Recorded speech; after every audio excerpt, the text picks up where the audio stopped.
Tervetuloa meritaimenen kalastuksen pariin. Minkälaisia siimoja olisi hyvä käyttää tässä kalastusmuodossa tai muissa kalastusmuodoissa, missä siimalta vaaditaan hankauskestoa, liukkautta ja monipuolisia ominaisuuksia? Sitä me käsitellään tässä siimakoulun jaksossa. No, miten me ruvetaan sitten oikeasti haarukoimaan sitä siimaa siihen meritaimen kalastukseen? Ja nyt tässä jaksossa on hyvä korostaa myös sitä tosiasiaa, että aika paljon nämä samat asiat pätee myös virtavesikalastukseen. Eli käytännössä samoja asioita, samoja huomioitavia tekijöitä molemmissa. Ehkä siellä virtavesihommissa käytetään yleensä vähän ohuempia siimoja taimenen tai harjuksen pyynnissä. Ja videon lopussa annetaan vielä yksi olennainen vinkki siihen, että jos tuntuu, ettei se viehe lennä omasta mielestä riittävän pitkälle, niin mikä asia kannattaa ihan ensimmäisenä varmistaa. Mutta jos ruvetaan nyt puimaan sitä ajatusta, että mitä siltä siimalta odotetaan meritaimen kalastuksessa.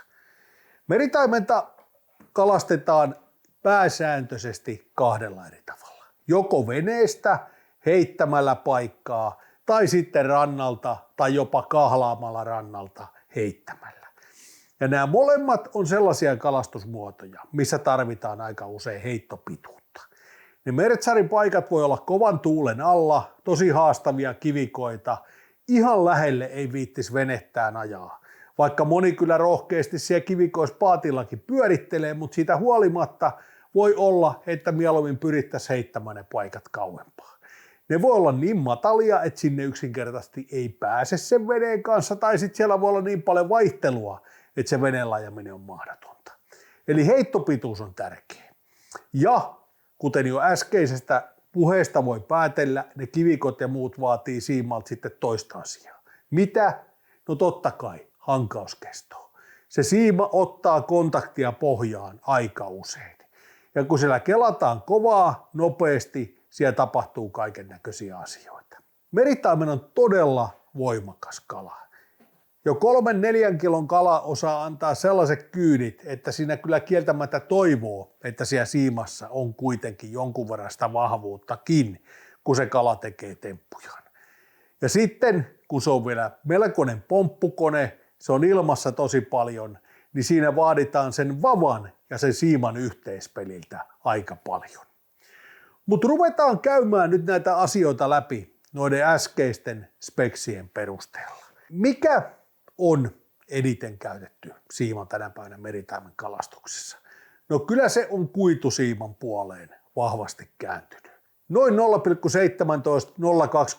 ehkä jopa hieman yli paksunen, mahdollisimman pyöreä, kovapintainen, pitkäheittoinen kuitusiima on siihen hommaan ihan omiaan. Ja meillä on nyt tässä pöydällä pari sellaista vaihtoehtoa, mitä tähän hommaan on helppo suositella. Klassinen Fajolainen, uudistunut vuosien saatossa. Se alkuperäinen aikoinaan oli todella litteä fuusiosiima. Nykyinen on selkeästi pyöreämpi, mutta edelleen fuusiosiima. Mikä on sitten fuusiosiima? Niin kuitusiimoista kun puhutaan, niin punottusiima on monta kertaa letitetty, eli se muoto siihen siimaan, se pyöreys on saatu letittämällä kuituja. Fuusiosiimassa ne on liitetty ne siimat kemiallisesti toisiinsa. Niitä ei ole mitenkään letitetty, eli kaikki kuidut kulkee suoraan siimasuuntaisesti. Tämä tuo siihen erinomaisen vetolujuuden, siihen paksuuteen peilaten, plus että se tuo siihen merkittävän hankauskeston. Ja fuusiosiimoissa on tapahtunut totta kai myös evoluutiota. Uusi Berkeley Forwardi, joka on oikeasti ehkä sitä kaikkein moderneinta fuusioteknologiaa, niin tässä taas ei ole punottu, mutta ne kuidut menee spiraalina, jolla on saatu siihen siimaan vielä merkittävästi enemmän pyöreyttä. Jos me nyt otetaan Forwardi tai Fajolainen, ihan kumpi tahansa paketista pois, otetaan siima käteen, niin tämä tuntuu alussa aika jäykältä.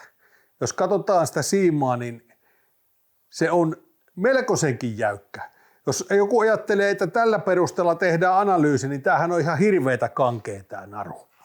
Se itse asiassa hetken aikaa siltä tuntuu. Mutta mitä kyseistä siimaa on nyt päästy käyttämään, niin todella nopeasti siima notkistuu ja toi pinta on todella liukas. Eli me saavutetaan ihan järjettömiä heittopituuksia tuolla kyseisellä narulla sen liukkauden takia ja sen muodon takia. Mutta sitten se ainainen kysymys kuitusiimaa käytettäessä, minkä väristä sen pitäisi olla? No, se on se kuuluisa makuasia. Mutta kyllä ylivoimaisesti eniten varmasti käytetään keltaista tai valkoista siimaa. Eli kristallia tai sitten fluorokeltaista johtuen siitä, että ne siimat erottuu ja näkyy siellä vedessä tosi hyvin. Me heitetään pitkiä heittoja, me kelataan, me halutaan tuoda vaikka jonkun kiven ohi.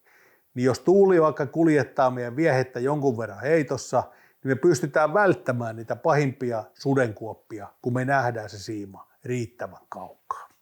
Mutta nyt, kun meillä on tämä 0,17 tai 0,20 liukas, kovapintainen kuitusiima hankittuna, niin mitkä muut asiat siihen oikeasti vaikuttaa siihen heittopituuteen? Ei se ole pelkkä siima. Se on myös aika tärkeä se siiman ja niiden välineiden yhteensopivuus. Mertsarihommissa käytetään aika pitkiä vapoja, 9-10 jalkaisia, 2,70-3 metrisiä keppejä. Siellä on vähän erilaisia mieltymyksiä. Toiset tykkää vähän hitaammista kokotoimisimmista vavoista ja toiset nopeimmista kärkitoimisista. Ei väliä. Molemmat välineet heittää todella pitkälle. Vaparenkaat on sovitettu käytettävän kelakoon mukaan. Keloilla on myös merkittävä rooli. Jos me halutaan heittää pitkälle, niin kelalla on yleensä hyvä olla hieman leveyttä puolassa, että siima pääsee purkautumaan sieltä erinomaisesti pihalle, jotta me saavutetaan niitä pitkiä heittoja. No, mikä muu siihen vaikuttaa siihen pitkään heittoon, niin totta kai käytettävä viehe. Mertsarivieheet on kovin usein tommosia hyvin puikkomaisia solakoita, kalaa jäljitteleviä, löytyy laidasta laitaan. Oikeastaan yhdistävä tekijä on aika pitkälle tuommoinen solakkamuoto. Ja noissa on painoa yllättävän paljon. Tuommoinen perusmertsarilusikka painaa helposti se yli 20 grammaa, niin näähän lentää myös kuin luoti. Yhdistettynä pitkäheittoiseen vapaan, hyvään kelaan, liukkaaseen siimaan, niin me saavutetaan noilla vieheillä merkittävän pitkiä heittoja. Joku sitten saattaa siellä kotona miettiä, että mikä hyöty niistä merkittävän pitkistä heitoista sitten oikeasti tässä kalastusmuodossa on. Niin tullaan just siihen, mitä tuossa alussa hieman alustuksessa puhuttiin. Muutamakin eri asia. Jos me kalastetaan rannalta, me kahlataan tai heitetään rantakiviltä, me saavutetaan merkittävästi isompi alue pitkillä heitoilla. Pitkä heitto, me voidaan kelata eri suunnista, me haravoidaan huomattavan iso alue ja paljon pidemmältä kuin lyhyempi heittoisilla välineillä. Veneillä ne vaativat kivikot, me pystytään kalastamaan turvallisesti tosi isoja alueita ja on siinä sekin pointti, että jos on esimerkiksi kova keli, niin me voidaan yhdeltä tukikohdalta heittää huomattavasti pidemmälle. Jos me löydetään hyvä paikka veneelle, me saadaan taivasankkurin keulakone, me pystytään samasta paikasta kalastamaan merkittävästi isompi alue, ympyrä. Mutta se kuitusiima ei yksin riitä. Eli jos me nyt kalastetaan niitä kivikoita, heitellään, niin tosi moni laittaa sen kuitusiiman jatkoksi vielä tapsin. Perukkeen sinne loppupäähän. Puoli metriä, metrin, jopa pidemmänkin. Jos sidotaan hyvin pienikokoisella solmulla, jos on semmoinen vapa käytössä, että sen pystyy sen solmun kelaamaan kärkirenkaasta läpi, niin jotkut käyttää jopa 2 metrin perukkeita.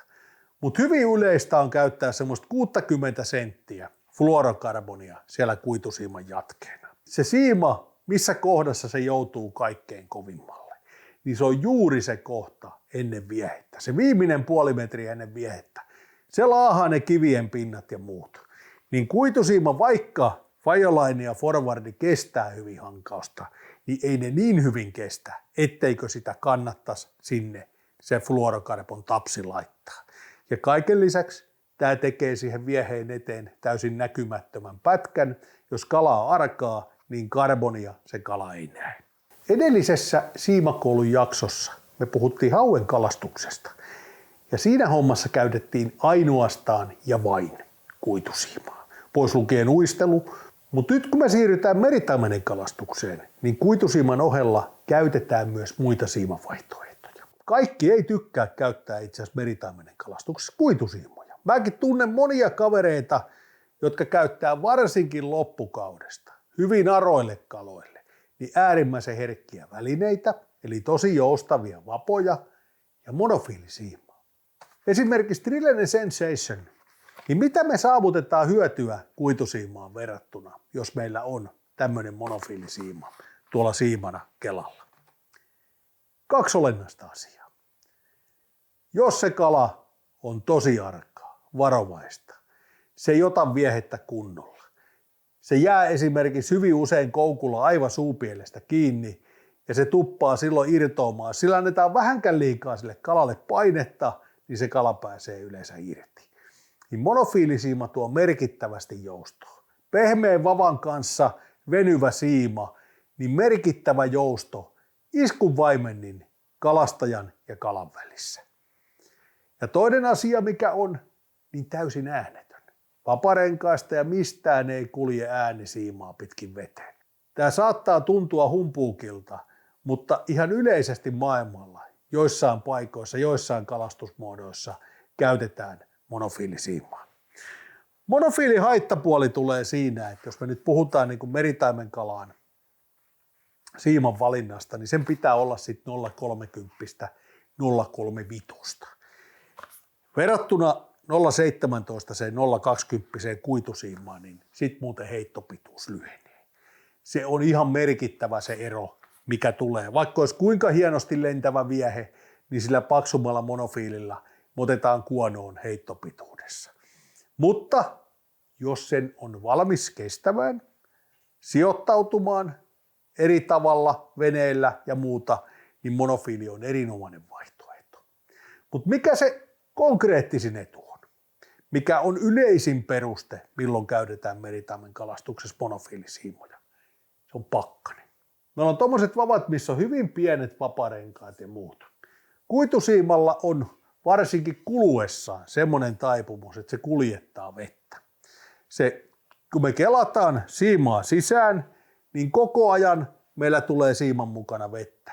Ja se vesi jäätyy vaparenkaisiin, ja jos ollaan heittämässä vaikka jossain 4-5 asteen pakkasessa taimenta tuolla ensilumien aikaa tai muuta, niin menee muuten sitten todella vaikeaksi se kalastus. Pakkanen, pieni tuuli yhdistettynä siihen, ihan no go.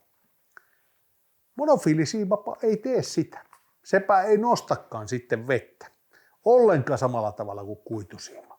Eli me voidaan pakkaskalastuksessa käyttää aivan mainiosti monofiilisiimoja. On jopa parempi vaihtoehto. Esimerkiksi jos on kela, jossa tulee varapuola mukana, niin ei ole ollenkaan pöllömpi vaihtoehto puolata toiselle puolelle mertsarikelaan kuidut ja toiselle puolelle monofiilit. Mutta nostetaan vielä yksi siimatyyppi. Vähän semmoinen spesiaalimpi tähän näiden monofiilin ja kuitusiiman rinnalle. Fluorosild, eli fluorokarbon pinnotettu monofiiliytimellä oleva siima. Tämä on itse asiassa ollut ihan uskomattoman hyvä siima nimenomaan siellä virtavesikalastuksessa. Se on pitkää. Kestää merkittävästi hankausta, on yllättävän notkea, mukavan pitkä heittonen ja erittäin kestävä siima. Ja itse asiassa mukava kalankin kanssa. Ei ehkä veny ihan niin paljon kuin monofiilisiima venyy, mutta totta kai joustaa eri tavalla kuin kuitusiima. Eli me saadaan hyvä iskunvaimennus, erittäin kova hankauskesto, plus se, että se siima ei nosta sitä vettä siellä pakkasella. Eli erinomainen vaihtoehto monofiilisiimalle.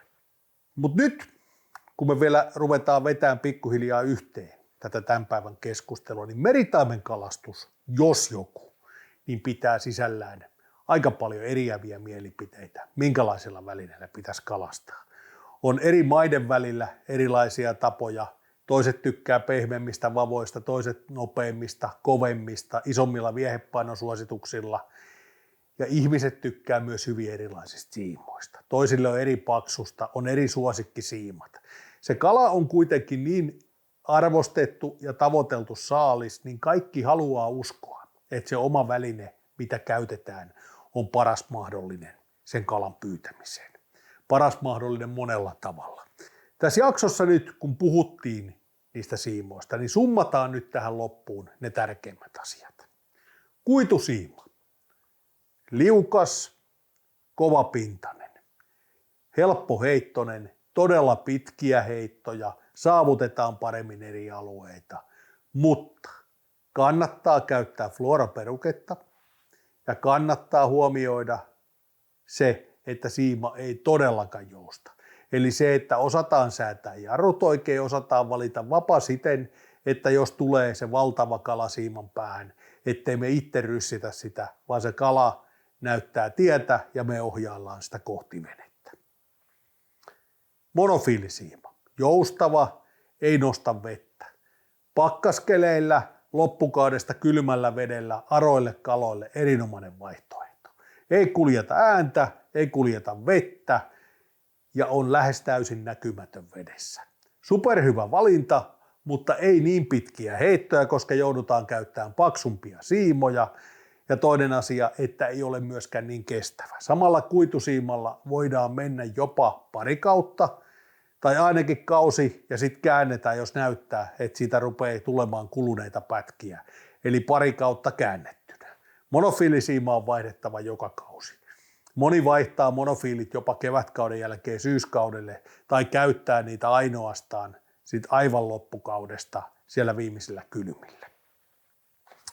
Fluorosildi on mainio valinta koskikalastukseen ja meritaimen kalastukseen. Todella kestävä fluorokarbonin ja monofiilisiiman parhaat puolet yhdistävä siima. Ja sitten jos vielä puhutaan nyt siitä siimojen paksuuksista, niin mitoittakaa se paksuus niiden käytettävien vieheiden mukaan. Jos te heitätte oikeasti ihan pieniä mertsarilusikoita, pääsääntöisesti kevyitä, kevennettyjä, niin ei teidän kannata sit välttämättä laittaa sinne välineeseen sitä paksuinta versiota, vaan ottakaa sinne sitten se 0,17 kuitu tai joku 0,28-0,30 monofiili. Mutta jos te käytätte painavia, isoja vaappuja tai isoja painavia lusikoita, niin sitten kannattaa sitä siimaa paksuntaa sen mukaan. Mutta tyypillisimmillään, siis meritaimen siimojen paksuudet on 0,17-0,20 kuiduissa ja sitten monofiileissä 0,30-0,35. Ja nyt loppuun se vinkki, minkä mä lupasin siinä alussa. Että jos teistä tuntuu, että teillä se viehe ei lennä kauas, niin valitettavan usein isoja avokeloja käytettäessä huomaa semmoisen asian, että ne on puolattu vajaaksi. Se on puolattu niin kuin pieni pätkä esimerkiksi monofiilisiimaa pohjalle, sitten rullakuitusiimaa ja sieltä puuttuu merkittävästi siimaa, eli siinä tulee iso kantti tuohon, mistä siima alkaa purkautumaan ulos kelalta. Silloin me ei todellakaan saavuteta maksimiheittopituuksia. Se kela itsessään jarruttaa. Eli tavoitetila on aina laittaa sen verran pohjasiimaa alle, että me saadaan puolattua se kela täyteen. Silloin me saadaan sen kelan kaikki parhaat heitto-ominaisuudet käyttöön. Ja tämä sama pätee jigikalastuksessa, tämä pätee hauen kalastuksessa, tämä pätee aivan kaikessa kalastuksessa. Mutta nyt viritellään pikkuhiljaa vermeet valmiiksi. Meritaimen kausi on aivan ovella. Monille paikoille on päässyt jo ja loputkin rupeaa pikkuhiljaa aukeamaan. Menkää nauttimaan tästä fantastisen hienosta lajista. Meillä on itse asiassa yllättävän komeat paikat harrastaa niin rannalta kuin veneestä meritaimenen kalastusta. Kireitä siimaa.